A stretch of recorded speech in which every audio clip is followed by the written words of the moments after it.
ऊष्मागतिकी के पहले नियम में ये बताया जाता है कि मान लीजिएगा आपको एक पिस्टन लेते हैं और इस पिस्टन के अंदर आप हीट देने की ट्राई करते हैं। अगर आप इसे हीट देंगे तो बोलेंगे Q मतलब ऊष्मा, और ऊष्मा के दो पार्ट बन जाएंगे। एक, अगर इसके अंदर कोई गैस है या एक आदर्श गैस है तो उसका टेम्परेचर इंक्रीज होगा और कुछ पार्ट उसका वर्क करने में कंज्यूम हो जाएगा। तो जनरली हम लोग ये बोल देते हैं कि जो हीट रहेगा उसका बेसिक फॉर्मूला होगा कि आपने आंतरिक ऊर्जा में वृद्धि करी है और आपने कुछ वर्क किया है। तो टोटल ऊर्जा या ऊष्मा के दो पार्ट हुए, टेम्परेचर इंक्रीज करेगा जिसका मतलब है आंतरिक ऊर्जा, और वो पिस्टन को ऊपर लेके जाएगा जिसे आप बोलेंगे कि उसने कार्य किया। लेकिन जब हम केमिस्ट्री में IUPAC कन्वेंशन से पूछते हैं तो उन्होंने कहा कि मैं फॉर्मूले को थोड़ा सा मॉडिफाई कर रहा हूं और Q का फॉर्मूला आप आगे से बोलेंगे DE माइनस W। लेकिन जब आप W का बात करेंगे तो फॉर्मूला लिख दीजिएगा माइनस P एक्सटर्नल DV, जिससे हमें कोई दिक्कत ऐसी नहीं आएगी कि मेरा आंसर फिजिक्स में अलग आएगा और केमिस्ट्री में अलग आएगा।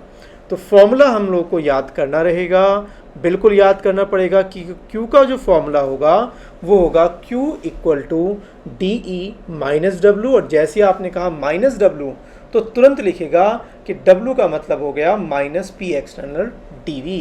तो ऊष्मा के दो पार्ट करना हो जाते हैं, और कई बार कंपटीशन में पूछा जाता है ये लॉ किस पर डिपेंड करता है, तो बोलेंगे ये तो कंजर्वेशन ऑफ एनर्जी का रूल है कि अगर आपने एक जगह एनर्जी दी है तो उसका दूसरा पार्ट में एनर्जी कंज्यूम होना स्टार्ट कर देगा। अब अगर मान लीजिएगा आपका एक पिस्टन है और पिस्टन के अंदर मैं निकाय मान लेता हूँ।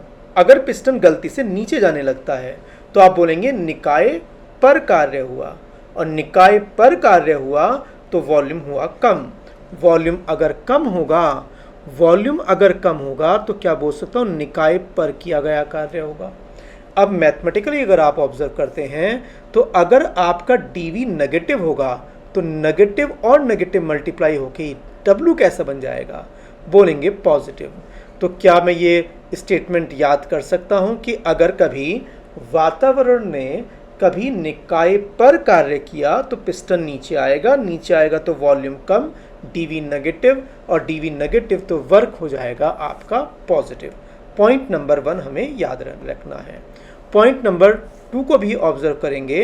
अगर निकाय ऊपर जाने लगता है, पिस्टन अगर ऊपर जाएगा तो बोलेंगे पिस्टन ने काम किया है, मतलब वॉल्यूम इंक्रीज हुआ है। वॉल्यूम इंक्रीज होने का मतलब क्या माना जाएगा, वॉल्यूम अगर इंक्रीज होगा तो लिखा जाएगा निकाय द्वारा किया गया कार्य, और DV पॉजिटिव करने से होगा क्या कि ये डेटा आपका मान लीजिएगा पॉजिटिव बना हुआ है और यहाँ तक ये डेटा आपका नेगेटिव बना है।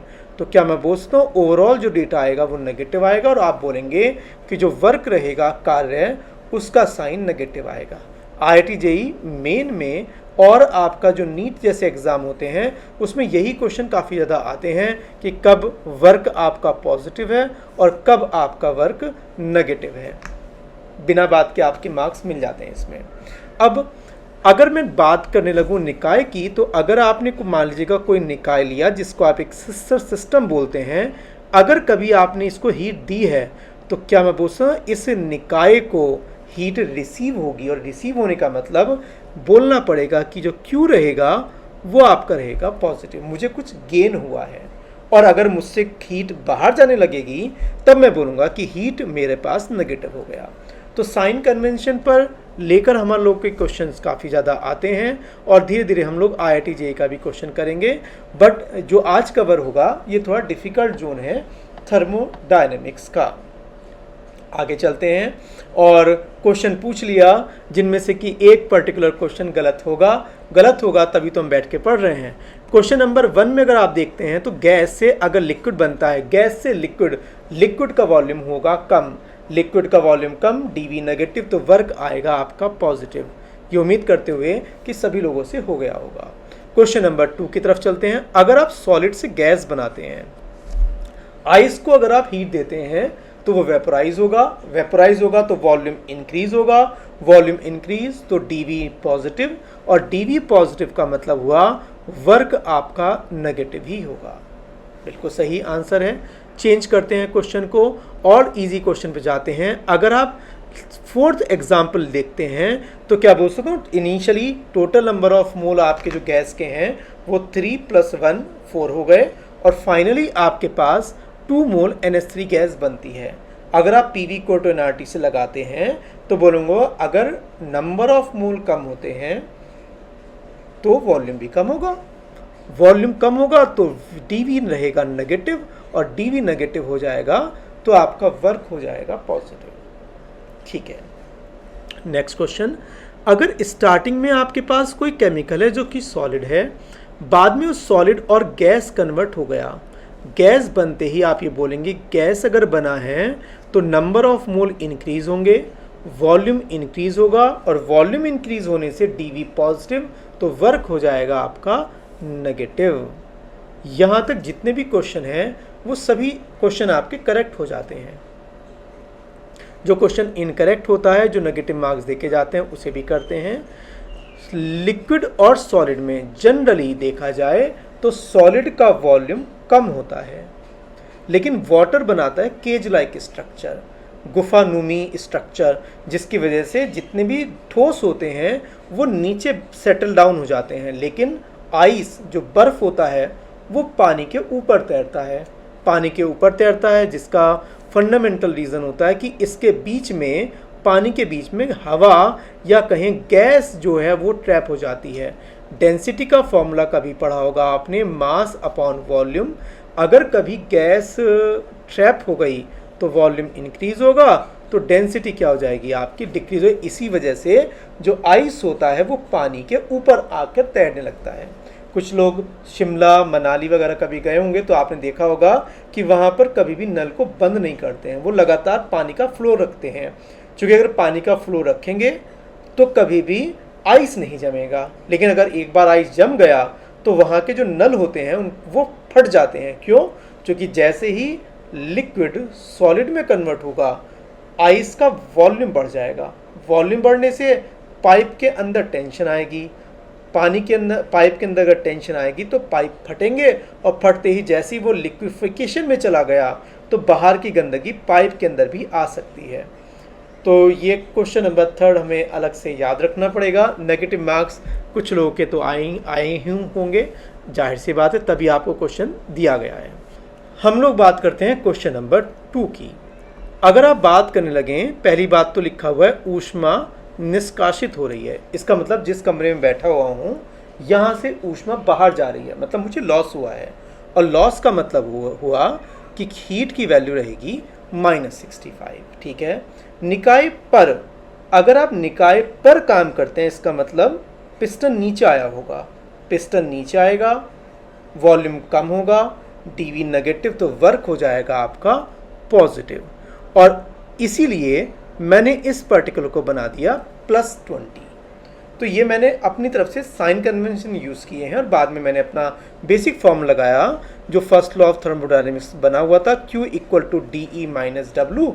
अपना वैल्यू कॉपी किया और कहा कि DE की वैल्यू -65 जूल डेटा आ गया। इसका मतलब कि कहीं ना कहीं गैस का टेम्परेचर कम होता हुआ दिखाई देगा या कहीं गैस आपको ठंडी होती हुई दिखाई देगी क्योंकि इंटरनल एनर्जी कम हो रही है आपको।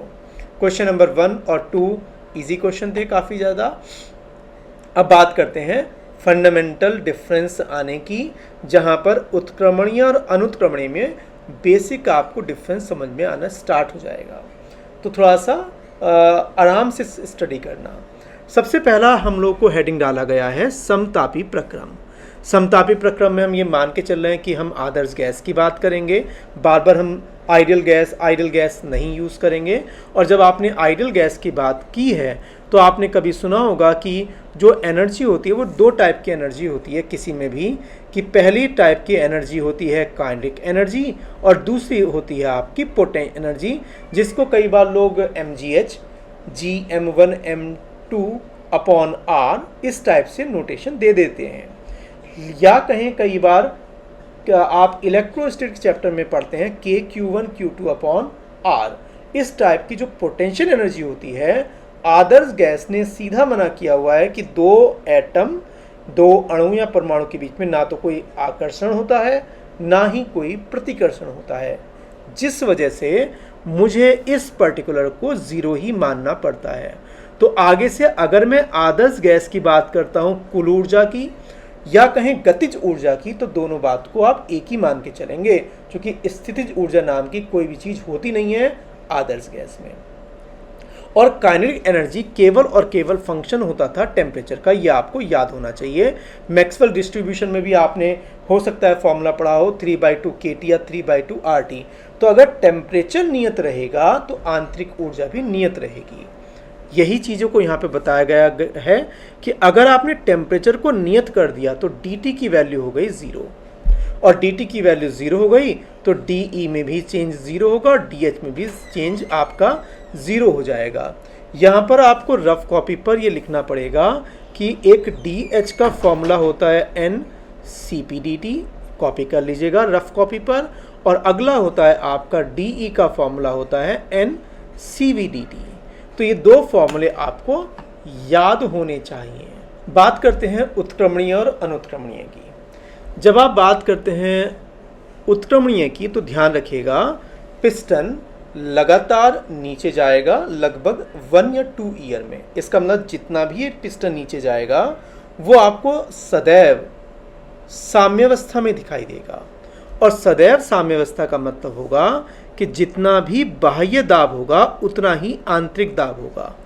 क्योंकि पिस्टन जितनी स्पीड से चल रहा है वो मुझे दिखाई नहीं दे रहा, और जब पिस्टन मुझे चलता हुआ दिखाई नहीं देगा तो मैं बोलूँगा कि जितना टॉप से फोर्स लगा है और जितना बॉटम से फोर्स लगा है वो नियरली सेम है।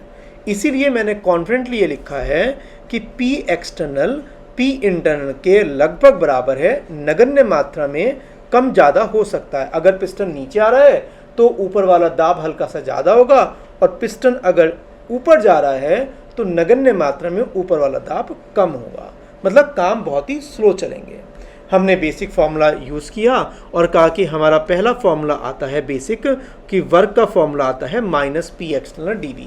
कलर कोड का हम लोगों को यूज़ करना है जिससे कि ये जो बड़ा डिफरेंस वाला चैप्टर है ये हमारा क्लियरिटी के साथ में फिनिश हो जाए।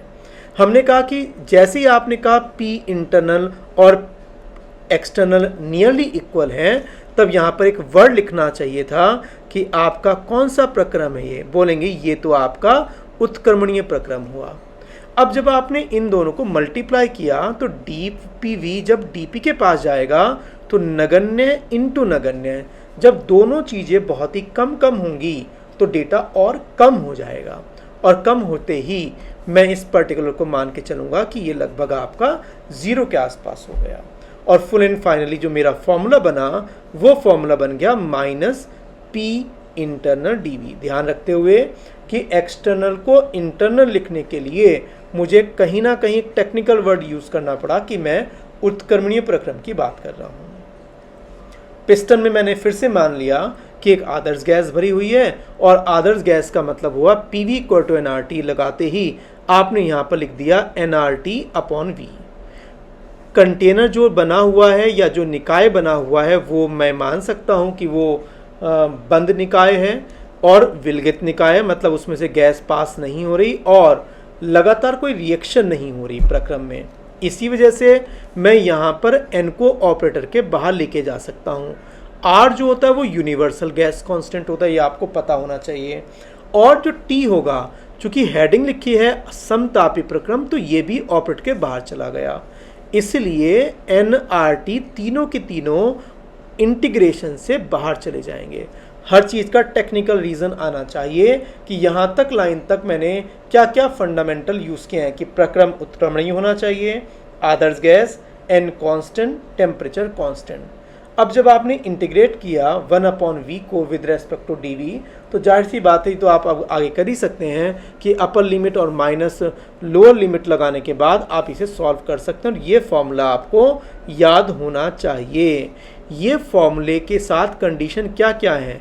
पहली बात, प्रक्रम जो निकाय है वो खुला नहीं होना चाहिए, आदर्श गैस होनी चाहिए, उत्क्रमणीय होना चाहिए और समतापी प्रक्रम होना चाहिए। इतनी सारी कंडीशन के साथ ये फॉर्मूला वैलिड है। कई बार आपको ये बोला जाता है कि एक ही फॉर्मूला याद करना है, अलग अलग फॉर्मूले आप याद ना करें, कि इसीलिए कई बार अलग अलग फॉर्मूले याद नहीं लिखवाए ही नहीं जाते। लेकिन बहुत से लोगों की आदत है कि जहाँ देखा वो फॉर्मूला लिख देते हैं उनके लिए भी अगर आप बात करने लगे रेड पेन से, भाई रेड पेन वापस आइएगा, अगर आप बात करने लगे PV इक्वल टू NRT की, तो मैं क्या बोल सकता हूँ इस कंडीशन में टेम्परेचर कांस्टेंट, R कांस्टेंट और N कांस्टेंट, तो लिख सकता हूँ P1V1 इक्वल टू P2V2। क्या इसी फॉर्मूले को मैं आपको डराने के लिए लिख सकता हूँ क्या, minus NRT ln P1 plus P2, P1 upon P2। Check करो, जरूरत क्या है ऐसे फॉर्मूले याद करने की, सीधा सा V2 अपॉन V1 कीजिएगा, बाद में अपना आइडियल गैस आप लगाते रहिएगा। ये जो प्रक्रम आया है ये बहुत स्लो प्रक्रम है जिसका नाम है उत्क्रमणीय प्रक्रम। रेड मार्कर से मैंने बनाया है उत्क्रमणीय प्रक्रम। बात करते हैं अनुत्क्रमणीय की। आराम से देखिएगा, मेरे पास टाइम बहुत ज़्यादा कम था, और जब मेरे पास टाइम कम था तो मैंने अचानक से 5 किलो का पत्थर इसके ऊपर रख दिया।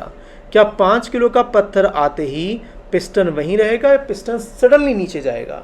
और जब पिस्टन सडनली नीचे जाएगा तो पिस्टन चलता हुआ दिखाई देगा। जब पिस्टन चलता हुआ दिखाई देगा तब आप ये नहीं बोल सकते कि बाह्य दाब और आंतरिक दाब दोनों समान हैं, दोनों दाब अलग अलग होंगे। पिस्टन कब रुकेगा?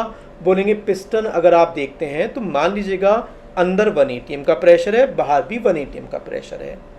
5 ATM का जैसे ही आपने पिस्टन पर पत्थर रखा तो इसके ऊपर हो गया 6 ATM।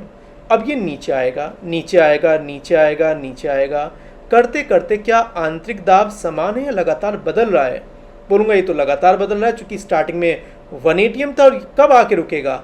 जब 6 ATM के आसपास हो जाएगा। इसीलिए हम ये मान के चलते हैं कि अगर कभी P एक्सटर्नल और इंटरनल को आपको इक्वल मानना है तो वो P2 के इक्वल मानना पड़ेगा। मतलब पिस्टन के रुकने के बाद में जो भी प्रेशर होगा उसे आप P2 मानेंगे। आपने कभी इस टाइप का लॉजिक लगाया है या नहीं लगाया वो आपकी बात है। ध्यान रखते हुए कि कभी भी आप P एक्सटर्नल P इंटरनल सदैव नहीं बोलेंगे, क्योंकि रास्ते में पिस्टन चलता हुआ आपको प्रतीत होगा। ठीक है, परफेक्ट है। ये तो आगे चलते हैं और हमने कहा हम बेसिक फॉर्मूला यूज़ करेंगे।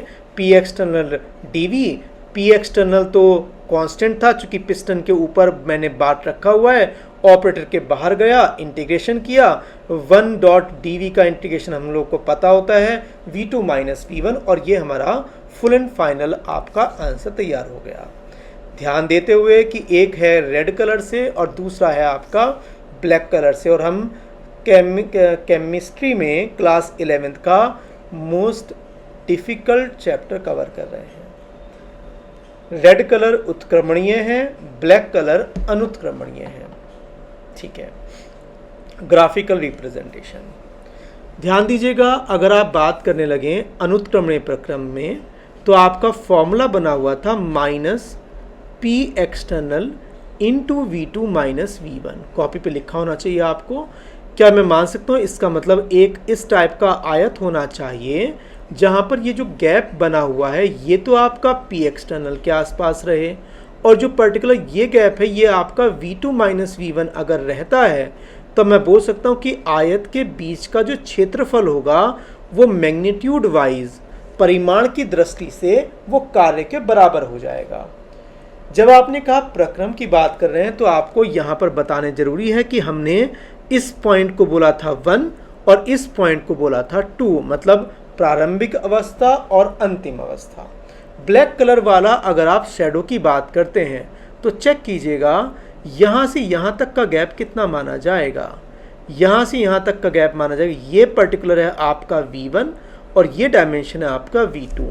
इसका मतलब जो दोनों के बीच का गैप होगा वो मैग्नीट्यूड वाइज रहेगा V1 माइनस V2, और जो पर्टिकुलर नीचे तक की हाइट आप देखेंगे ये रहेगा आपका P2। चेक कीजिएगा क्या येलो कलर से जो आपका हाईलाइटेड है क्या ये एक टाइप का एक आयत ही बना हुआ है जिसका क्षेत्रफल आपका वही आएगा P2 into V2 minus V1, या इसका मैग्नीट्यूड चेक कर लीजिएगा एक बार। और ये जो ब्लैक कलर का एरिया अंडर द कर्व आया है ये आपका अनुत्क्रमणीय प्रक्रम का किया गया कार्य हुआ। सोचिएगा क्योंकि यही चीज़ केवल डिफ़िकल्ट है और एक रुद्रोष्म प्रक्रम डिफ़िकल्ट है, बाकी पूरा चैप्टर अचानक से फिर इजी होता चला जाएगा। हमने कहा कि हमें ये येलो कलर बिल्कुल पसंद नहीं आया, येलो कलर जी आप यहाँ से जाइएगा। हमने कहा कि येलो कलर तो तैयार हो गया, अब बात करते हैं रेड कलर की। रेड मार्कर जी आइएगा वापस लौट के और चेक कीजिएगा जो पर्टिकुलर रेड कलर बना हुआ है, क्या ये डायग्राम अचानक से ऊपर गया या धीरे धीरे आप प्रेशर बढ़ा रहे हैं। प्रेशर अगर धीरे धीरे इंक्रीज होगा कई सालों में, तब आप बोलेंगे प्रक्रम का नाम हो गया उत्क्रमणीय प्रक्रम। और जो पर्टिकुलर नीचे का जो एरिया रहेगा वो रहेगा आपका -nRT ln V2/V1। ये एरिया अंडर द कर्व फिर से तैयार हो गया। अब आप खुद सोचिएगा किसका वर्क ज़्यादा आएगा, ब्लैक वाले का या रेड वाले का। तो बोलेंगे ब्लैक वाले का एरिया ज़्यादा आएगा, इसका मतलब ब्लैक वाले से किया गया कार्य भी ज़्यादा ही होगा रेड वाले से। कंडीशन अप्लाई, हम वॉल्यूम को कम कर रहे हैं। वॉल्यूम को कम करने का मतलब है कि हम किसकी बात कर रहे हैं, प्रसार की बात कर रहे हैं, संकुचन की बात कर रहे हैं। तो हमने हेडिंग पहले लिखा हुआ था कि हम बात कर रहे हैं संकुचन। IIT JEE का फेवरेट है, ये मत बोल देना कि जो संकुचन का आंसर होगा वही प्रसार का आंसर होगा, बिल्कुल ऐसा नहीं है। देखिएगा, समझिएगा कुछ समझ में आया या नहीं आया, और अगर आ गया है तो फिर से चल लेते हैं। हमने हेडिंग ही बदल दी और कहा अब आप बात करते हैं प्रसार। प्रसार का वही बात रहेगा जैसे ही आपने कहा समतापी आपका प्रक्रम बना हुआ है, तो बोलेंगे टेम्परेचर कांस्टेंट, तो dt आपका 0, तो dE और dH आपका 0 हो गया। बिल्कुल सही बात है। अभी हमें पिस्टन को ऊपर लेकर आना है। ऊपर कैसे आएगा, जो भी आपने यहाँ पर सैंड पार्टिकल डाले हुए हैं वो पिस्टन के ऊपर से एक सैंड डेली हटाते रहिएगा। क्या हो सकता है कि 20 ईयर के बाद पिस्टन ऊपर चला जाए? क्या रास्ते में पिस्टन आपको चलता हुआ दिखाई देगा? सदैव साम्यावस्था में दिखाई देगा। और सदैव अगर साम्यावस्था में दिखाई देगा तो बोलूँगा बाह्य दाब और आंतरिक दाब लगभग बराबर है, नगण्य मात्रा में अंतर होगा जिसका नाम होगा प्लस dP। ठीक है, हमने फिर से वही काम किया, P external dV, P internal plus minus dP, नगण्य इंटू नगण्य 0 हुआ, और बाद में फाइनली आपका बन गया -P इंटरनल dV, और घुमा फिरा के फॉर्मूला वही बना W = -nRT ln V2/V1। और अनुत्क्रमणीय प्रक्रम का भी फॉर्मूला चेक कीजिएगा, वही बनेगा आपका जो पहले बना हुआ था। भाई मार्कर जी कहाँ चले गए आप? हाँ जी, चेक कीजिएगा -P एक्सटर्नल बाहर जाएगा, चूंकि एक्सटर्नल तो कांस्टेंट है, पिस्टन अगर ऊपर जाएगा तो आंतरिक दाब बदल रहा है, बाह्य दाब तो नियत रहेगा। ये सब कुछ कांस्टेंट होते हुए जो कि हमने पहले किया था, फॉर्मूले में कोई भी चेंज नहीं हुआ। चेंज क्या हुआ? चेंज डायग्राम में चेंज हो गया। अब ध्यान से देखिएगा, अभी आप कर रहे हैं प्रसार, और प्रसार की कंडीशन में आप ये बोलेंगे कि ये तो हो गई आपकी कंडीशन नंबर 1, पॉइंट नंबर 1, और ये हो गया आपका पॉइंट नंबर 2। क्या लग रहा है आप वॉल्यूम इंक्रीज कर रहे हैं? अगर वॉल्यूम इंक्रीज कर रहे हैं तभी तो आपने नाम दिया प्रसार। अब जब आपने पर्टिकुलर डायग्राम दोबारा बनाने की ट्राई की और कहा कि डायग्राम अगर आप इस टाइप से बनाते हैं तो ये जो पॉइंटर आएगा ये आपका बनेगा P1 और ये बनेगा आपका डायग्राम P2। इसका मतलब मुझे एक आयत चाहिए था जिसकी एक डायमेंशन होनी चाहिए P2 की और दूसरी डायमेंशन होनी चाहिए V2 - V1 की। इसका मतलब जो V2 होगा वो यही तो आयत आएगा। चेक करो एक बार। इसका मतलब ये मान के चलूँगा कि पहले पिस्टन अचानक से नीचे आया जिसका आयतन या क्षेत्रफल 0 था, और उसके बाद आपका येलो कलर कन्वर्ट हो रहा है ब्लैक कलर में। चेक करो, क्या ये एक इस टाइप का आयत है जिसकी एक भुजा V2 - V1 है और जो इसकी ऊंचाई है वो आपकी P2 है। उत्क्रमण प्रक्रम का मतलब होता है धीरे धीरे आराम से चलते रहिएगा। तो मैं क्या दूसरा अगर एरिया बनाता हूँ आपके लिए तो क्या बोल सकता हूँ कि ये जो पर्टिकुलर डायग्राम बना है, ये जो पर्टिकुलर एरिया बनेगा नीचे तक, ये सब आपका ज़्यादा एरिया रहेगा। और अगर इस डायग्राम की बात करने लगे तो बताएगा उत्क्रमणीय और अनुत्क्रमण प्रक्रम में प्रसार के केस में किसका कार्य ज़्यादा होगा, तो बोलेंगे उत्क्रमणीय का ज़्यादा वर्क आएगा। प्रसार के लिए आंसर अलग आता है और संकुचन के लिए आंसर अलग आता है। ये जितनी जल्दी आप सीख लें उतना ज़्यादा अच्छा रहेगा। हम लोग एक क्वेश्चन करने की ट्राई करेंगे और ध्यान देने वाली बात है कि ये अनुत्क्रमणीय और उत्क्रमणीय दोनों में फंडामेंटल आपको डिफरेंस क्रिएट करने देगा, तो बहुत ही आराम से करना है इस क्वेश्चन को। और पहले ट्राई मत कीजिएगा आप, कभी आप ज़्यादा अपने को स्मार्ट मानने लगे और बोलने लगे। हम क्वेश्चन कर लेते हैं। पहला क्वेश्चन दिया गया है कि आपको 300 केल्विन का तो तापमान दिया गया है और आपको 2 मोल गैस दी गई है। कंडीशन अप्लाई आदर्श गैस, मतलब आप इजीली पीवी क्यूटेनआरटी लगा सकते हैं इसमें। इनिशियल और फाइनल आपका प्रेशर दिया गया है, तो मैं लिख देता हूं कि मैं इसको P2 मान के चलूँगा। और कभी अगर मुझे कुछ नहीं दिया जाएगा तो मैं इसी को एक्सटर्नल मतलब बाह्य दाब मान के चलूँगा। ये पहले बताया गया था कि एक्सटर्नल प्रेशर को हम P2 के इक्वल मान के चलते हैं। क्वेश्चन 3 पार्ट में या 4 पार्ट में दिया गया है। पहला आपको दिया गया है उत्क्रमणीय प्रक्रम। तो हमने कहा उत्क्रमणीय प्रक्रम अगर आप करने लगे रेड पेन का यूज़ तो बताएगा उत्क्रमणीय प्रक्रम और अनुत्क्रमणीय में क्या लगेगा। तो बोलेंगे उत्क्रमणीय का तो बेसिक फॉर्मूला था आपका -nRT ln V2 upon V1। हमें V1 और V2 नहीं पता, तो हमने लगाया PV इक्वल टू nRT में। नंबर ऑफ मोल कांस्टेंट है, RB कांस्टेंट रहेगा। समतापी है तो टेम्परेचर कांस्टेंट, इसका मतलब nRT कांस्टेंट हो गया। और nRT कांस्टेंट होने की वजह से हम लिख सकते हैं P1 V1 equal to P2 V2। तो हमने V2 अपॉन V1 को कन्वर्ट किया P1 अपॉन P2 में, और हमें P1 और P2 की वैल्यू पता है। इनिशियल प्रेशर 1, फाइनल प्रेशर आपका 10 ATM बना हुआ था। दोनों एक रेशो हैं तो ATM और पास्कल में कोई डिफरेंस रहेगा नहीं। नंबर ऑफ मोल हमें पता है, R भी हमें पता होता है। मैं अभी के लिए R की वैल्यू कोई न्यूमेरिकल वैल्यू नहीं लिखूंगा। और टेम्परेचर आपको पता है 300 की बात कर रहे हैं। फाइनली जब हमने निकाला तो हमने कहा कि हमारा जो आंसर आएगा वो प्लस समथिंग आ गया। वेरीफाई करना है कि क्या आंसर हमारा प्लस ही आएगा या माइनस आएगा। अगर आपने प्रेशर को इंक्रीज किया है, प्रेशर को इंक्रीज करने पर वॉल्यूम डिक्रीज होगा, वॉल्यूम कम डीवी नेगेटिव तो वर्क पॉजिटिव। इसका मतलब मेरा आंसर जो आया है वो 100% करेक्ट आंसर माना जाएगा। बात करते हैं अनुत्क्रमणीय प्रक्रम की।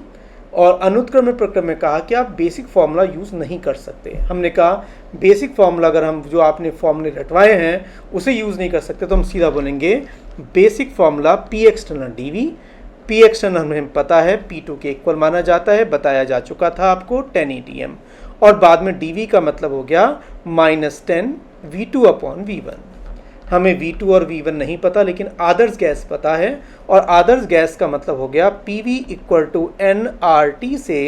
क्या आप वॉल्यूम को बोल सकते हैं कि वॉल्यूम का डेटा आ जाएगा आपका nRT अपॉन P। यहाँ पर मैंने nRT अपॉन P2 और nRT अपॉन P1 लिखकर मैंने फिर से अपना आंसर निकाल दिया। और दोबारा से जब मैंने चेक किया तो मेरा आंसर फिर से आपका पॉजिटिव आया। चेक कीजिएगा क्या इस पर्टिकुलर प्रोसेस में आपका जो आंसर आया है वो उत्क्रमणीय प्रक्रम से ज़्यादा आया है। ये कैसे देखा जाएगा, चेक करते हैं एक बार। मैं आपको फेयर कॉपी अभी नहीं दिखाऊंगा, अदरवाइज आप फेयर कॉपी देखेंगे और अपना आंसर बना डालेंगे। आपने कहा डायग्राम बना हुआ है, प्रेशर इंक्रीज हुआ है, तो कोई भी क्वेश्चन करने से पहले आपको ड्रॉ करना होता है रेक्टेंगुलर हाइपरबोला, जिसकी इक्वेशन होती है xy इक्वल टू c²। तो यहाँ पर आपने प्रेशर और यहाँ पर वॉल्यूम बनाया। प्रेशर इंक्रीज हो रहा है, इसका मतलब ये पॉइंटर होगा 1 और ये पॉइंटर होगा 2। तो अगर मैं इस स्मूथ डायग्राम पर बहुत आराम से आगे चलता हूँ तो ये माना जाएगा उत्क्रमणीय प्रक्रम। और अगर मैं झटके से एक साथ लेके चलता हूं तो मुझे एक आयत बनाना है जिसका एक डायमेंशन रहेगा v2 माइनस v1 और दूसरा रहेगा आपका p2। p2 इसका मतलब चेक करो क्या आपका एक डायग्राम कुछ इस टाइप का बनेगा।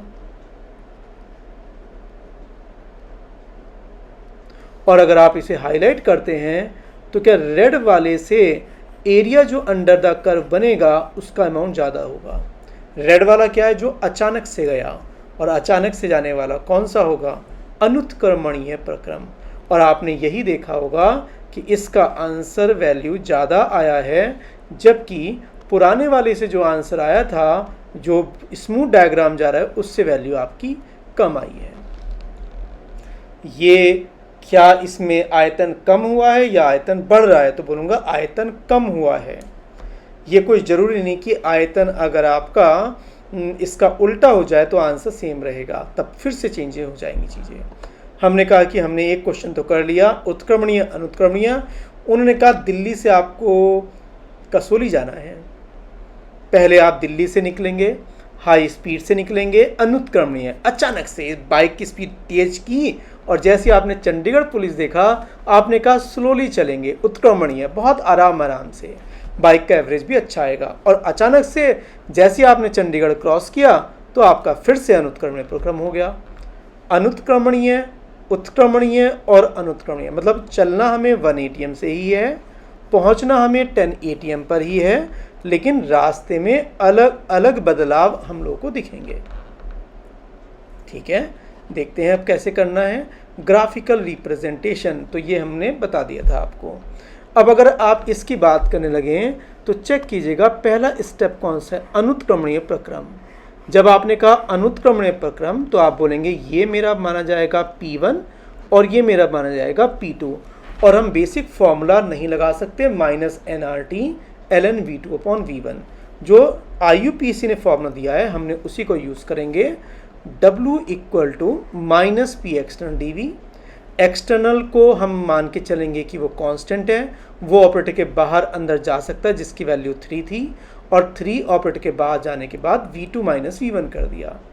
इस प्रक्रम में हमें v2 v1 नहीं पता। फिर से हमने क्या किया, फिर से हमने उसमें आइडल गैस लगाना स्टार्ट किया। जब हमने इसमें आइडल गैस लगाया तो हमने कहा nRT/P2। P2 कौन सा है इस केस में, 10 ATM या 3 ATM, तो बोलेंगे हम केवल छोटे से पार्ट की बात करें 1 ATM से 3 ATM तक जब चल रहे हैं। और इसी टाइप से हमने कहा nRT/P1।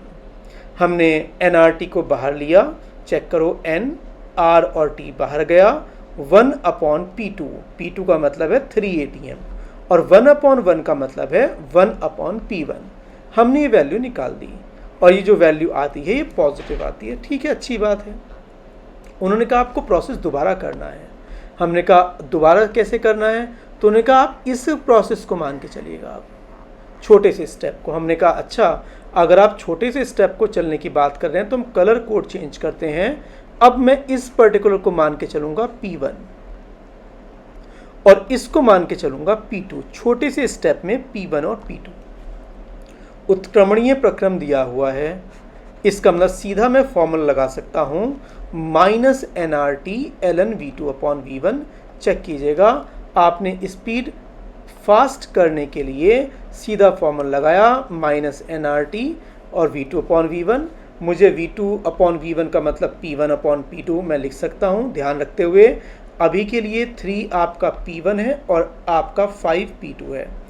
मुझे दिल्ली से चंडीगढ़ जाना है, लेकिन चंडीगढ़ से कसोल जाना है, लेकिन धीरे धीरे अलग अलग स्टेजेस वाइज जाना है। तो मैंने जो अभी आंसर निकाला है वो 3 से 5 ATM तक ही निकाला है और मेरा आंसर फिर से आ गया 600R ln 5/3। दोबारा से हमें बाइक दौड़ानी है माउंटेन पर, और माउंटेन पर बाइक दौड़ाने का मतलब हुआ आपने कहा फिर से, हमने कहा अब आपने 5 ATM से 10 ATM तक चलना है। प्रोसेस कैसा है, बोलेंगे अनुत्क्रमणीय, मतलब कि फॉर्मूला नहीं लगा सकते, बेसिक कॉन्सेप्ट ही लगाना पड़ेगा। इस केस में फिर से हमें इसको मानना पड़ेगा P2, चूँकि P2 और P एक्सटर्नल हम दोनों सेम मान के चलते हैं। हमने एक बेसिक फॉर्मूला लिखा W माइनस पी एक्सटर्नल की वैल्यू P2 के इक्वल मतलब 10 ATM, और dV को हमने इंटीग्रेशन किया और फाइनली फॉर्मूला आ गया -10 V2 माइनस V1। अपना PV कोऑर्डिनेट से हमने चीज़ों को प्लेस किया और हमारा आंसर तैयार हो गया। तो मैंने जब 1 ATM से 10 ATM तक गए थे तो किस टाइप से गए थे, तो उन्होंने समझाने की ट्राई की। उन्होंने कहा देखिएगा सबसे पहले आप चले थे अनुत्क्रमणीय प्रक्रम, झटके से प्रेशर आपने इंक्रीज किया, और जब झटके से आपने इंक्रीज किया तो ये जो प्रोसेस आएगा ये आपका आएगा अनुत्क्रमणीय प्रक्रम। इसका न्यूमेरिकल वैल्यू निकाल चुके हैं। फिर आप जब चंडीगढ़ गए तब आपने कहा हम तो रूल्स रेगुलेशन बिल्कुल स्ट्रिक्टली फॉलो करेंगे, और आपने यहाँ पर जो प्रोसेस किया है ये हो गया स्मूथ डायग्राम। और जब बहुत ज़्यादा स्मूथ डायग्राम आएगा तब आप इसको बोलेंगे कौन सा प्रक्रम, बोलेंगे उत्क्रमणीय प्रक्रम। बहुत आराम से आप लोगों को चलना रहेगा। फिर से आपने फिर डायग्राम बनाया और कहा कि हमें फिर से आपको डायग्राम बना दिया, और ये डायग्राम हो गया आपका अनुत्क्रमणीय डायग्राम। तो अगर मैं इन सभी चीज़ों का एरिया निकालने लगता हूँ तो उसका एरिया हम पहले ही कैलकुलेट कर चुके हैं। ध्यान देने वाली बात है, डायग्राम को जब आप 1 से 3 चले थे तो आपने कहा प्रक्रम होगा अनुत्क्रमणीय, अचानक से आपने प्रेशर को चेंज कर दिया। जब आप 3 से 5 में गए तो प्रोसेस धीरे धीरे गए, तो प्रोसेस का नाम हुआ उत्क्रमणीय प्रक्रम। और जब आप 5 से फाइनली 10 गए तब आप गए आपका अनुत्क्रमण प्रक्रम। तो अब आप सोचिएगा 1 से 10 जाने के क्या कार्य सदैव सेम रहेगा, कार्य अलग अलग रहेगा। अगर आप बोलते हैं 1 से 10 में स्लोली ही जाऊंगा तो बोलूँगे ये तो 100% कौन सा हो गया, उत्क्रमणीय प्रक्रम। तो कार्य पथ पर डिपेंड करता है। अगर आपने अपना रास्ता बदल दिया तो कार्य का परिमाण भी बदल जाएगा। तो इसीलिए केवल और केवल हमारी केमिस्ट्री में 2 ही फलन ऐसे हैं जो पथ फलन हैं। कौन कौन से, बोलूँगा कार्य और ऊष्मा। जो हमने नहीं पढ़े वो सब के सब कौन से फलन हो गए, अवस्था फलन। ये एक डेरिवेशन है। अब आप सोचिएगा अगर आप लौट के कसौली से 1 ATM दिल्ली आने लगे तो क्या स्टेप सेम रहेगा, बोलेंगे नहीं, अब स्टेप बदल जाएगा आपका। और बदलने का मतलब भाई हाइलाइटर चेंज कीजिएगा, ये रहेगा भाई चेंज हो जाएगा, ये रहेगा अनुत्क्रमणीय चूँकि वो P2 को फोकस करेगा। फिर ये रहेगा उत्क्रमणीय और ये फिर बन जाएगा अनुत्क्रमणीय। इसका मतलब आप गार्डन में जाइएगा, 3 दिन तक गड्ढा खोदिएगा और 3 दिन के बाद गड्ढे को दोबारा भर दीजिएगा। वर्क ज़ीरो नहीं होगा, वर्क का एडिशन ही होगा। डायग्राम देखते हैं, डायग्राम में समझना पड़ेगा। डायग्राम ये बन गया जब आप 10 ATM से दोबारा वापस आ रहे हैं 1 ATM तक, अनुत्क्रमणीय, उत्क्रमणीय, अनुत्क्रमणीय। फोकस करना पड़ेगा।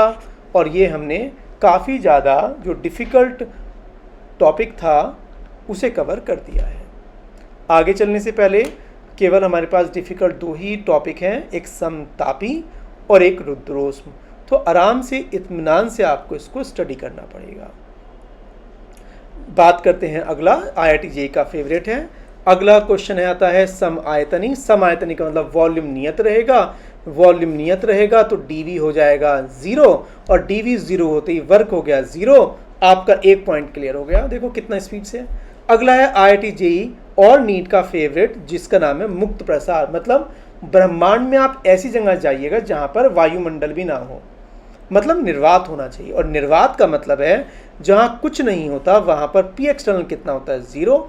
अकॉर्डिंग टू IUPAC अगर P एक्सटर्नल 0 हो गया तो वर्क भी 0 हो जाएगा। कितना अच्छा बात है कि वर्क का एक फॉर्मूला है -P एक्सटर्नल dV 0 तो भी वर्क 0, P एक्सटर्नल 0 तो भी 0। अब चाहे ये उत्क्रमणीय हो, अनुत्क्रमणीय हो, कुछ भी फर्क नहीं पड़ता, क्योंकि 0 तो 0 ही रहेगा। हमने 5 मिनट में 2 टॉपिक कर लिए, समायतनी और मुक्त प्रसार। देखते हैं समदाबी भी समदाबी दिया नहीं है, ठीक है, वो कोई आप कर लीजिएगा। उसके बाद अगला है आपका रुद्रोष्म प्रक्रम, IIT JEE एडवांस के लिए ध्यान रखना। ठीक है, सबसे पहले आपको दिया गया उत्क्रमणीय रुद्रोष्म प्रक्रम। उत्क्रमणीय का जहाँ लगेगा फोकस करेंगे। बेसिक फॉर्मूला आपका था Q equal to D E minus W, ठीक है। आपने कहा रुद्रोस में, तो Q आपने कर दिया 0, तो एक बेसिक फॉर्मूला बन गया डी ई माइनस डब्ल्यू। मैंने कॉपी में लिखवाया हुआ था डी का फॉर्मूला होता है N C V D T, और IUPAC से मुझे पता चला डब्ल्यू का फॉर्मूला होता है minus P external D V. मैंने ये चीज़ें एज इट इज़ रखी और जैसे ही मैंने यहाँ लिखा उत्क्रमणीय, तो मेरे पास राइट मिल गया कि मैं एक्सटर्नल और इंटरनल को रफली सेम बोल सकता हूँ। मतलब पी एक्सटर्नल और पी इंटरनल नेग्लिजिबल चेंज होंगे प्लस और माइनस डीपी में, और फुल एंड फाइनली मेरा आंसर आ गया पी इंटरनल, ठीक है। बैठ के प्रैक्टिस करूँगा मैं इसकी। जो टॉपिक डिफ़िकल्ट है, जो रैंक बनाएगा, उसमें मुझे हार्ड वर्क थोड़ा बहुत करना पड़ेगा। अब जो सिस्टम है, आपने कहा अगर कंटेनर के अंदर एक आदर्श गैस बनी हुई है तो आप अचानक से P को PV इक्वल टू NRT में कन्वर्ट कर सकते हैं, वो आपका राइट है। निकाय विलगित होगा तो N जो है वो ऑपरेटर के अंदर या बाहर जा सकता है, और जब ये बाहर जाएगा तो N से N कैंसिल हो जाएगा। मुझे लगता है कि ये सब चीज़ें अब आपको थोड़ा बहुत फंडामेंटल समझ में आ गया होगा। मैंने यहाँ पर एक चीज़ और एज्यूम करी कि मैं इस CV को बाहर लेके जा रहा हूँ, और जैसे ही मैं CV को बाहर लेके गया तो मुझे बताना ज़रूरी रहेगा कि CV नियत है, जबकि टेक्निकली जो CV होता है वो नियत नहीं होता। CV का जो बेसिक फॉर्मूला होता है वो होता है A plus BT plus CT square. IIT JEE पूछ चुका है इस क्वेश्चन को, बट हम IIT JEE के सिलेबस में बाय डिफ़ॉल्ट ये मान के चलते हैं कि CV टेम्परेचर डिपेंडेंट नहीं है, वो ऑलवेज कांस्टेंट है। बट अगर एग्जामिनर आपको बोले कि CV वेरिएबल है तो आप इसे बाहर लेकर नहीं आ सकते, तब आपको इंटीग्रेशन करना पड़ेगा। ये उम्मीद करते हुए कि CV बाहर आया है, ये समझ में आपको आ गया। T आपने जो बना हुआ था वो राइट साइड से आप लेफ्ट साइड लेके आए, और बाद में आपने एक सुंदर सी इक्वेशन बना दी। इंटीग्रेट किया, इंटीग्रेट करने के बाद आपने एक फॉर्मूला लगाया, और ये ln लेने के चक्कर में आपने क्या कहा, CV अपॉन R को आप T2 अपॉन T1 या इस टाइप से रेशो में लिख सकते हैं, रेस टू पावर लगा सकते हैं। और सॉल्व करने के बाद सॉल्व आपको करना रहेगा, और फाइनली हमने PV इक्वल टू NRT करने के बाद T2 और T1 को फिर से हमने P2 P1 और V2 V में लिखा है। फिर हमने यहाँ पर V2 अपॉन V1 लिखा है। T2 अपॉन T1 कहाँ से आया, चेक करते हैं। क्या लग रहा है, PV इक्वल टू NRT में आप T को लिख सकते हैं PV अपॉन NR, NR से NR कैंसिल हो जाएगा, तो बनेगा finally P2 V2 upon P1 V1, ठीक है। सॉल्व करने के बाद आराम से इसे सॉल्व कीजिएगा बैठकर, और सॉल्व करने के बाद ये फॉर्मूला तैयार हो गया, PV raise to power gamma equal to constant.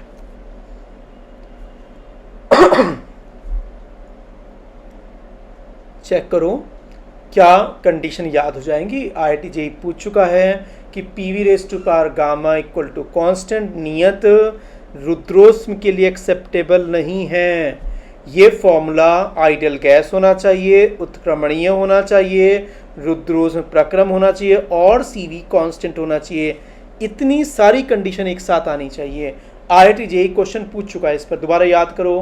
पहली बात, आइडियल गैस होना चाहिए, उत्क्रमणीय होना चाहिए, रुद्रोष्म होना चाहिए, और CV कांस्टेंट होना चाहिए। अगर आप रुद्रोष्म में यूज कर लेते हैं उत्क्रमणीय प्रक्रम, तो ध्यान दीजिएगा आपका पास पहला राइट हो गया कि आप PV raise to power gamma equal to constant use कर सकते हैं। और हम लोगों को इस क्वेश्चन में पहला टारगेट होता है T2 निकालने के लिए। अब बहुत से लोग बोलेंगे कि T2 कैसे निकलेगा, तो यहाँ पर मेथड नंबर 1 आप ये बोल सकते हैं कि फॉर्मूला यूज कर सकते हैं P1 V1 raise to power gamma equal to P2 V2 raise to power gamma. आप इसी फॉर्मूले को यूज कर सकते हैं अगर आप आइडियल गैस की बात करते हैं, तो PV इक्वल टू NRT को क्या लिखा जा सकता है, NRT upon V dot V raise to power gamma equal to constant. क्या मैं मान सकता हूँ कि यहाँ पर K कॉन्स्टेंट है, N और R कॉन्स्टेंट है। इसी पर्टिकुलर फॉर्मूले को मैं डिफॉर्म करके लिख सकता हूँ T V raise to power gamma minus 1 equal to constant. इसका अंदर T1 V1 gamma minus 1 equal to T2 V2 gamma minus 1। अगर आपको टेम्परेचर और वॉल्यूम पसंद नहीं है तो आप यहाँ पर यही फॉर्मूला दोबारा से डेरिवेशन कर सकते हैं, जिसमें कि आप प्रेशर और टेम्परेचर को भी कैलकुलेट कर सकते हैं। बार बार आपको यूज़ करना होगा PV इक्वल टू nRT।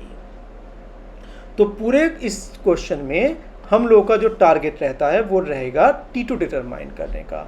अगर आपने T2 निकाल दिया तो चेंज इन टेम्परेचर निकल गया, और चेंज इन टेम्परेचर का मतलब DE निकल गया।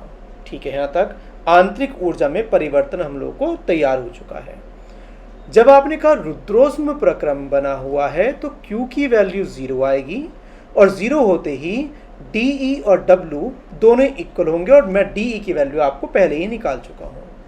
तो किसी भी प्रक्रम में सबसे पहला टारगेट होता है T2 डिटरमाइन करना। अगर आपने अंतिम तापमान निकाल लिया तो आपका क्वेश्चन सॉल्व हो जाएगा। जब बात करते हैं अनुत्क्रमणीय प्रक्रम की, तो अनुत्क्रमणीय प्रक्रम में मेरे साथ दिक्कत ये हो गई कि मैं यहाँ पर एक फॉर्मूला यूज़ नहीं कर सकता जिसका नाम होता है PV raise to power gamma equal to constant.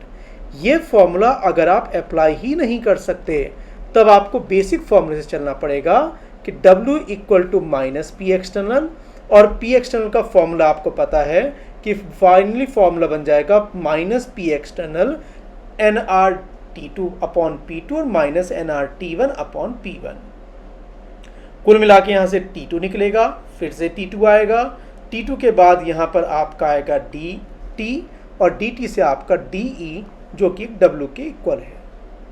Question करने पर ही हम लोग को चीज़ें समझ में आती हैं। तो हम सबसे पहले एक रुद्रोष्म प्रक्रम लेके चल रहे हैं, जहाँ पर आपको दो आदर्श गैस जो कि त्रिपरमाणविक अरेखीय है, मतलब SO2 गैस जैसा है, वो 16 ATM पर हम स्टार्ट कर रहे हैं लैब में, और 600 केल्विन तक तापमान से प्रसार किया गया, और 4 क्वेश्चन आपको दे दिए गए, और ये पूरा का पूरा एक ही टॉपिक मानते हुए। सबसे पहले अगर आपको बोला जाए कि उत्क्रमणीय प्रक्रम है वो भी रुद्रोष्म, तो क्या मैं फॉर्मूला यूज़ कर सकता हूँ PV raise to power gamma equal to constant? बिल्कुल। बताया था कि आपको क्या क्या दिया हुआ है, चेक करो। क्या आपको प्रेशर पता है? फाइनल प्रेशर पता है, इनिशियल। इसका मतलब अगर आप क्वेश्चन करने लगते हैं तो आपको यहाँ पर P1 भी पता है, P2 भी पता है, T1 भी पता है, T2 डिटरमाइन करना है। इसका मतलब आपको एक ऐसा फंक्शन चाहिए जिसमें कि वॉल्यूम ना आता हो। तो हमने पर्टिकुलर फॉर्मूला लिया और कहा PV raise to power gamma में वॉल्यूम को हटा के मैंने लिख दिया nRT अपॉन P।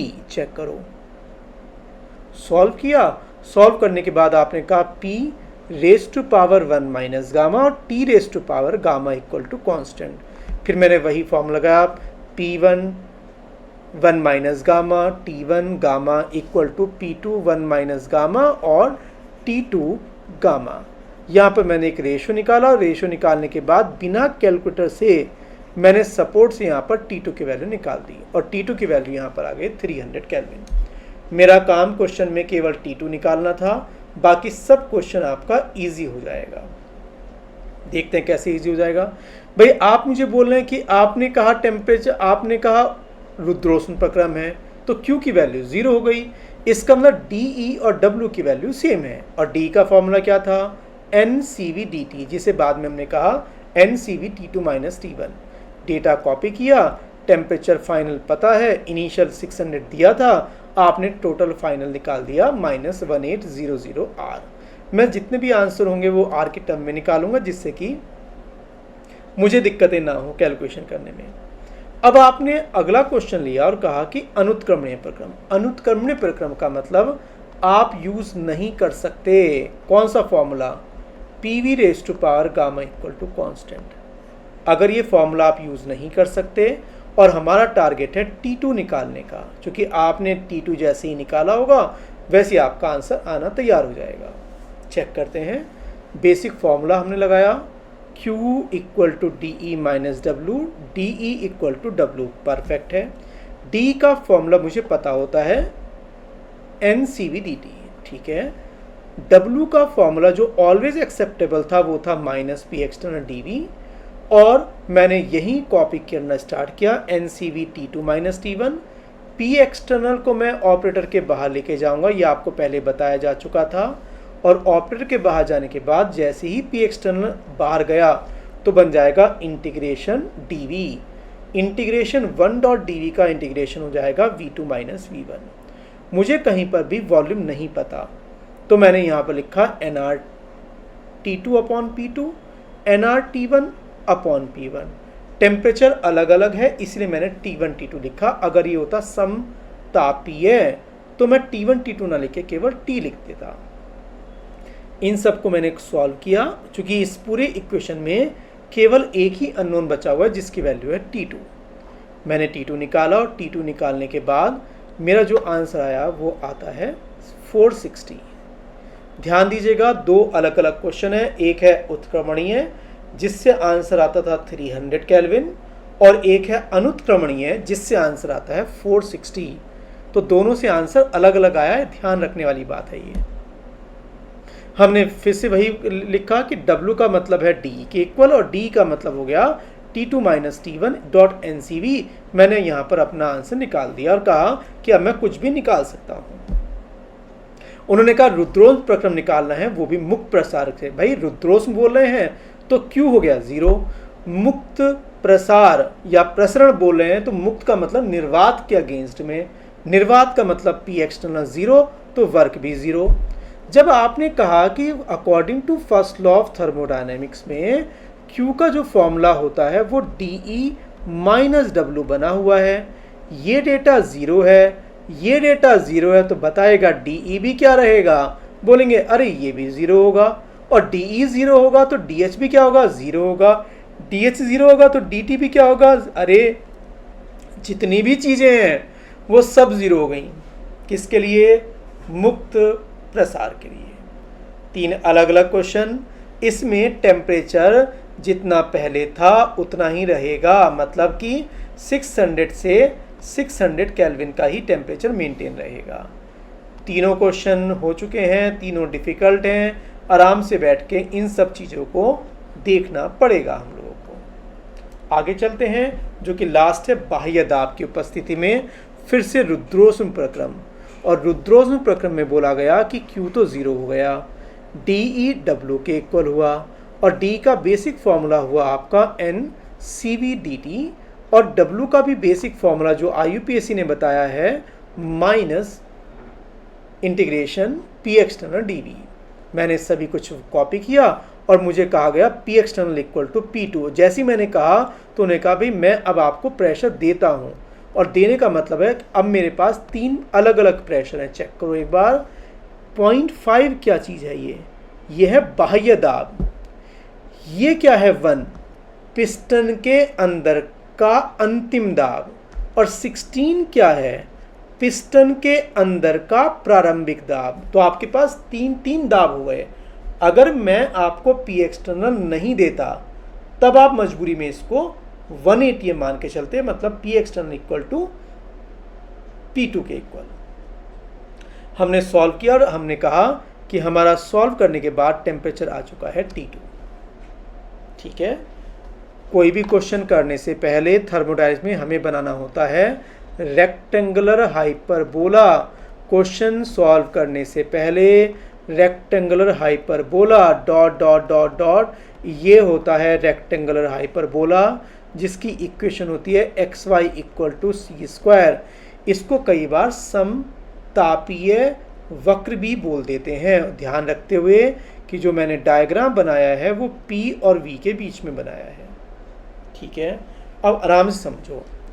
जब डॉटेड लाइन की बात करें तो इस पे कोई भी प्रक्रम नहीं है। चेक करो ब्लैक कलर, जो ब्लैक कलर जा रहा है क्या वो बहुत आराम से जा रहा है? और बहुत आराम से जाने का मतलब हुआ कि ये हुआ आपका उत्क्रमणीय प्रक्रम, आराम से जा रहा है। क्या टेम्परेचर जब ये ग्राफ आपका ब्लैक कलर का ग्राफ जाएगा तो क्या मैं बोलता हूँ इस ग्राफ की लाइन पर तो टेम्परेचर देखो आपका बना हुआ है 600 केल्विन, और ये जो टेम्परेचर होगा वो पहले आके रुक जाएगा। क्यों? क्योंकि टेम्परेचर बना हुआ था 300 केल्विन। चेक करो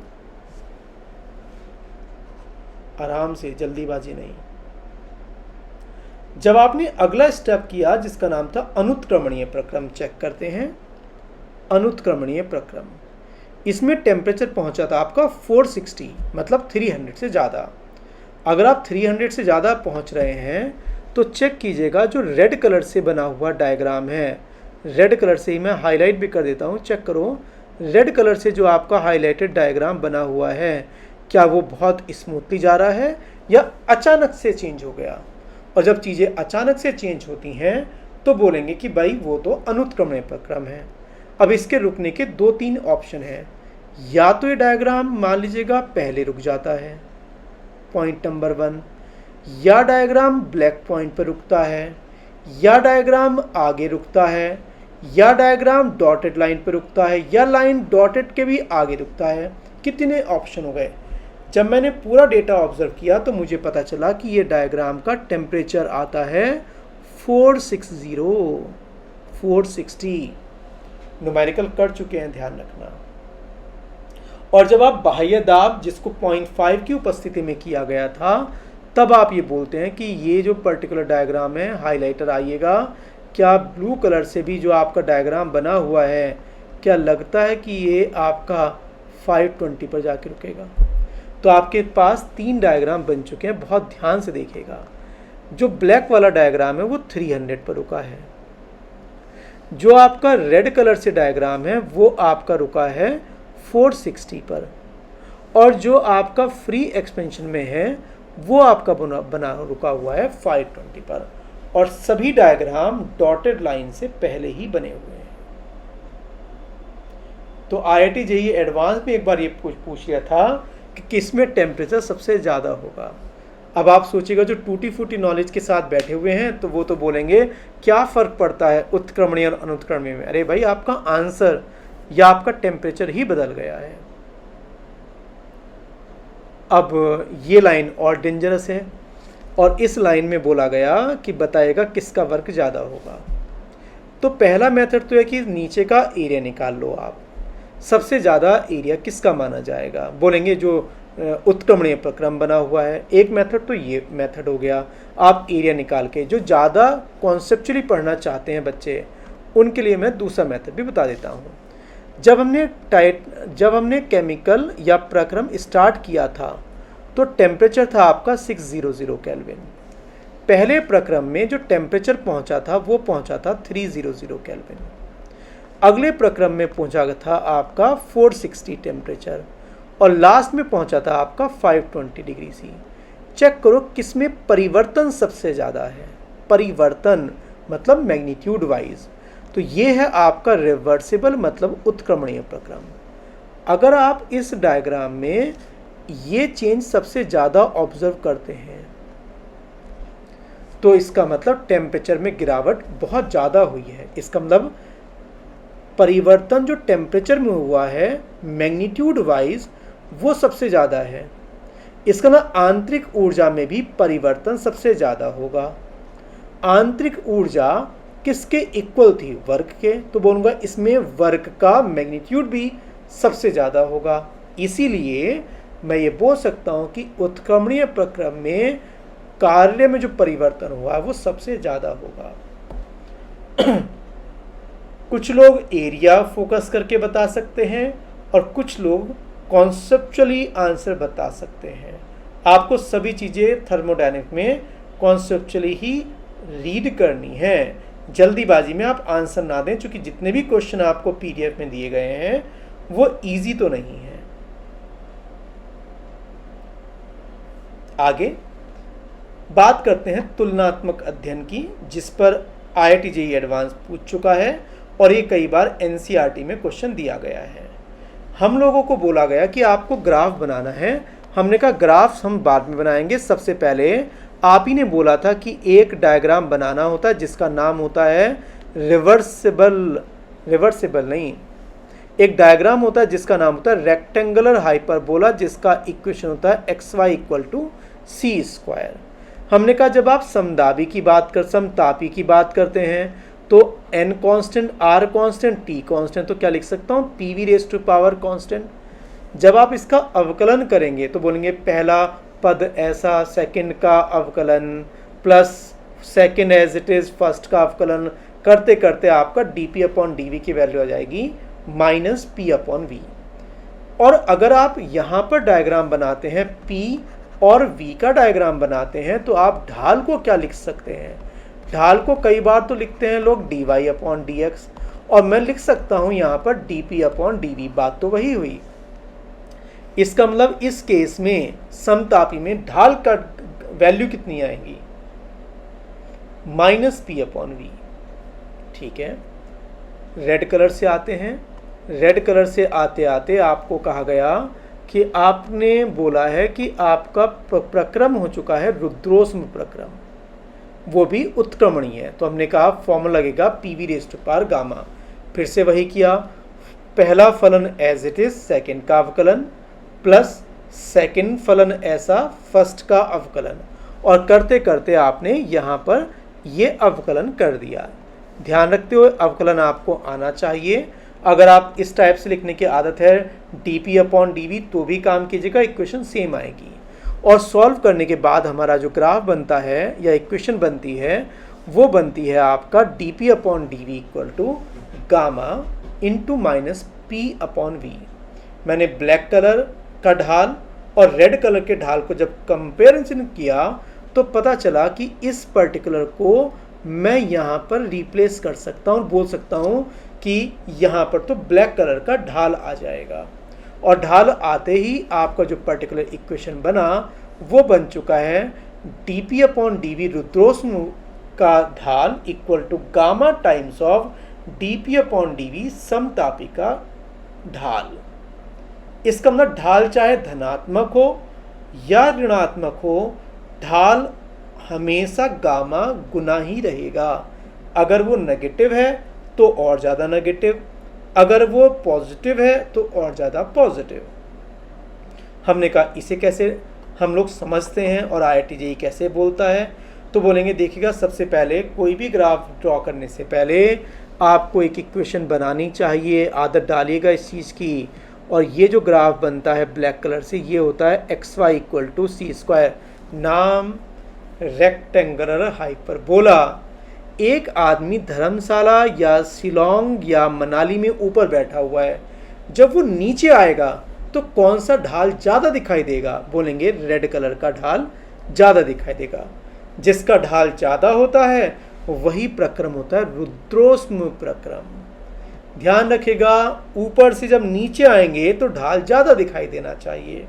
आप दिल्ली वापस आ गए, आपने कहा दिल्ली से चलना है तो नीचे नहीं आना, ऊपर जाना है, और ऊपर जाते जाते ढाल फिर से ज़्यादा दिखाई देना चाहिए। क्या इस ग्राफ में जो कि राइट साइड है उसमें ग्राफ फिर से ऊपर की तरफ ज़्यादा ढाल दिखाई दे रहा है? तो रुद्रोष्म ग्राफ हमेशा गामा टाइम्स ज़्यादा होता है समतापी का। ये याद नहीं करना कि ऊपर ये होगा नीचे होगा, डिपेंड करता है कि आयतन कम हो रहा है या आयतन ज़्यादा हो रहा है। बहुत से लोग कुछ भी लगा के आ जाते हैं कि ऊपर वाला रुद्रोष्म, तो ऐसा कोई लॉजिक नहीं है। ढाल ज़्यादा होना चाहिए रुद्रोष्म का, ये रूल है आपका। और रुद्रोष्म ग्राफ बनाने से पहले आपको तैयारी करनी होगी xy = c², नाम क्या है? Rectangular hyperbola. अरे हम डिफिकल्ट में कंप्लीशन की तरफ आने लगे, अच्छी बात है। एक क्वेश्चन ले लेते हैं जो कि लास्ट क्वेश्चन रहेगा, इसके बाद आप एडवांस भी तैयार हो चुका है आपका। आपके पास 3 या 4 गैसेस हैं, हीलियम, H2O3 और CO2। He एकल परमाणविक है, H2 द्विपरमाणविक है, O3 नॉन लीनियर मतलब अरेखीय गैस होती है, और CO2 एक रेखीय गैस होती है। और का रुद्रोष्म ग्राफ बनाने हैं आपको, और मैं अपनी तरफ से अभी के लिए आपको सभी का गामा दे रहा हूँ। गामा हीलियम का दिया है 1.67, 1.285 H2 का। ये कैसे निकालते हैं ये बात की बात रहेगी। मान लीजिएगा आपको सभी के गामा पता है। क्वेश्चन करने से पहले आपको खुद पूछना पड़ेगा कि आप आयतन को बढ़ा रहे हैं या कम कर रहे हैं, क्योंकि पूरा क्वेश्चन का आंसर चेंज हो सकता है। तो सबसे पहले हमने कहा कि हमने एक ग्राफ रफ कॉपी में ड्रॉ किया, और रफ कॉपी में ड्रॉ करने के बाद बनाया रेक्टेंगुलर हाइपरबोला।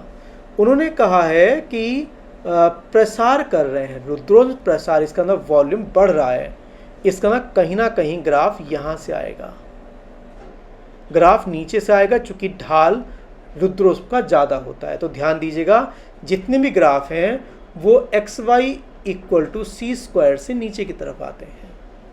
बिल्कुल सही बात है। अब आपने सबका ग्राफ बनाया और बोला है जिसका गामा ज़्यादा होगा उसका ढाल ज़्यादा होगा। तो चेक कीजिएगा, क्या लगता है ग्रीन वाले का ढाल सबसे ज़्यादा है। अचानक से आप धर्मशाला या मनाली से खाई में जाके गिर रहे हैं, किसके लिए? ग्रीन कलर के लिए, चूंकि उसका गामा ज़्यादा है।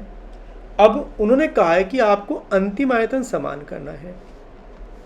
अंतिम आयतन समान करने का मतलब है कि आपका वॉल्यूम सेम है। चेक करो, सभी गैसों के लिए वॉल्यूम समान हो गया। यहाँ पर अच्छा नहीं लग रहा, लीजिएगा, अच्छा लगने के लिए हम दोबारा से कॉपी कर लेते हैं। किसने मना किया? ब्लू कलर जी आइएगा, अब तो सही है। सभी लोग एक ही वॉल्यूम पर रुक गए हैं। अगर आपसे पूछा जाए किस गैस का तापमान सबसे ज़्यादा होगा इस कंडीशन पर, तो मैं क्या दोबारा से लिख सकता हूँ, इस पॉइंट पर PV = nRT। क्या सभी गैस के लिए वॉल्यूम सेम है? Vertical line. सभी के मोल समान होंगे, सभी का R समान होगा। इसका मतलब जिसका प्रेशर ज़्यादा होगा उस गैस का मुझे तापमान भी ज़्यादा दिखाई देगा। इसका मतलब रेड वाली गैस का तापमान सबसे ज़्यादा दिखाई देगा क्योंकि उसका प्रेशर सबसे ज़्यादा है। चेक करो, यही क्वेश्चन को एग्जामिनर घुमा सकता है और बोल सकता है कि मैं क्वेश्चन को चेंज इसलिए कर देता हूं कि जिससे कि आप कभी ना कभी खुद भी क्वेश्चन बनाने की ट्राई करें। भाई डिलीट हो जाइएगा आप, और आप भी डिलीट होने के बाद एग्जामिनर ने कहा कि इन सबको रोक दीजिएगा। कहाँ पर रोकना है? उन्होंने कहा इस पॉइंटर पर। क्या मैं बोल सकता हूँ अभी सबको मैंने सेम प्रेशर पर रोक दिया है? चेक करो, सभी सेम प्रेशर पर रुक चुके हैं। Green gas, black gas, blue gas और रेड कलर की गैस। किसका टेम्परेचर ज़्यादा होगा? फिर से आप बोलेंगे PV = nRT। सभी के इसमें प्रेशर सेम है, N और R सेम है। जिसका वॉल्यूम ज़्यादा होगा उसका टेम्परेचर भी ज़्यादा होगा। इसका अंदर रेड कलर की गैस ज़्यादा से ज़्यादा गर्म दिखाई देगी आपको।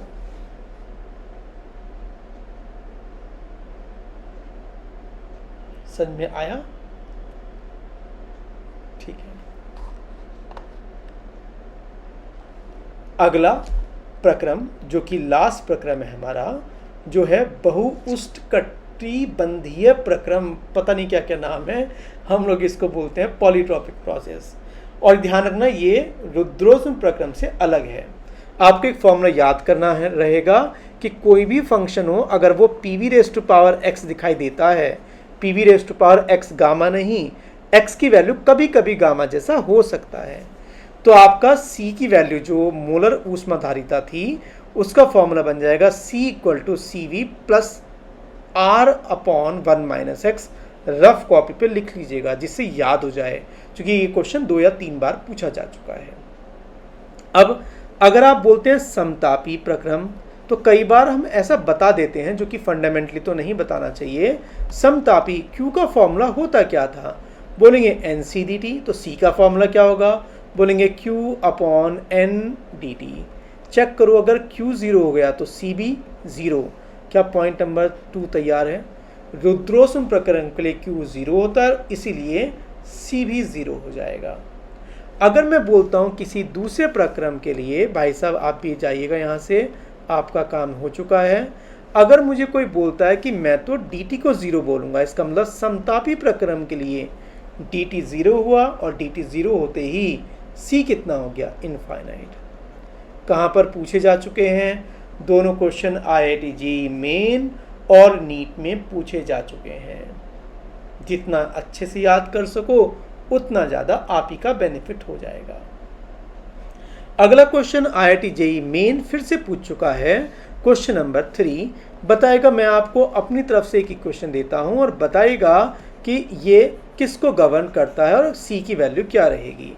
बोलेंगे अरे इसमें समझने वाली क्या बात है, P/V को क्या लिख सकते हैं? P⁻−1 = कांस्टेंट, चूंकि 2 तो एक कांस्टेंट है। हमने दोनों इक्वेशन को कंपेयर किया। आपने कहा P V raise to power -1 equal to 2। मेरे अकॉर्डिंग इक्वेशन होनी चाहिए थी P V raise to power x equal to, इसका मतलब x की वैल्यू कितनी आ गई -1। कॉपी किया, c equal to C V plus r/1 minus x की वैल्यू कॉपी पेस्ट करी है। त्रिपरमाणविक अरेख है आदर्श गैस के लिए, आपको सी वी की वैल्यू याद होनी चाहिए। आपका आंसर तैयार। कितना इजी है, अरे इजी है तो एक और कर लेते हैं जिससे हम IIT JEE मेन को पूरा क्लोज कर दें। हमने कहा जी t इक्वल टू 3v², बोलेंगे डरने की क्या जरूरत है, हमारा बेसिक फॉर्मूला क्या है, P V raise to power x equal to constant. तो t को हटा दो आप, t को क्या लिख सकता हूँ pv/nr और 3v²। p और v को एक साइड लेके जाइएगा, जाने के बाद फॉर्मूला बन जाएगा P V raise to power -1 equal to 3nr। 3 constant है, n भी कांस्टेंट है चूंकि गैस लीक नहीं होती है, r भी कांस्टेंट है। इसका मतलब दोनों इक्वेशन को कंपेयर करते हुए क्या x की वैल्यू फिर से -1 आ गई। अरे बहुत इजी है ये तो। c का फॉर्मूला क्या हुआ, c equal to C V plus r/1+1। एकल परमाणविक है मतलब हीलियम जैसी गैस है, और हीलियम जैसी गैस का Cv आपको याद होना चाहिए कि वो 3r/2 होता है। तो आपने इस पर्टिकुलर को सॉल्व करने की ट्राई की, आपने कहा 3r/2 और ये बन जाएगा आपका r/2। कैलकुलेशन करेंगे और कैलकुलेशन करने के बाद फुल एंड फाइनल आपका आंसर आ जाएगा 2r। तो इस क्वेश्चन में जो हमने कार्य कवर किए हैं, सबसे ज़्यादा इम्पोर्टेंट कौन सा है, बोलेंगे फ्री एक्सपेंशन, मतलब कि निर्वात के विरुद्ध किया गया कार्य जिसका वैल्यू 0 आता है, याद करना है। अगला जो इम्पोर्टेंट आता है वो आता है पॉलीट्रॉपिक प्रोसेस, मतलब बहु उष्णकटिबंधीय प्रक्रिया। IIT JEE का फेवरेट है, IIT JEE एडवांस का फेवरेट है आपका एडियाबैटिक प्रोसेस, रिवर्सिबल और इरिवर्सिबल। क्वेश्चन डिफिकल्ट थे जिससे कि आप कंपटीशन के लिए पढ़ें, कम से कम सॉल्व कीजिएगा और फिर देखते हैं क्या क्या दिक्कतें आती हैं।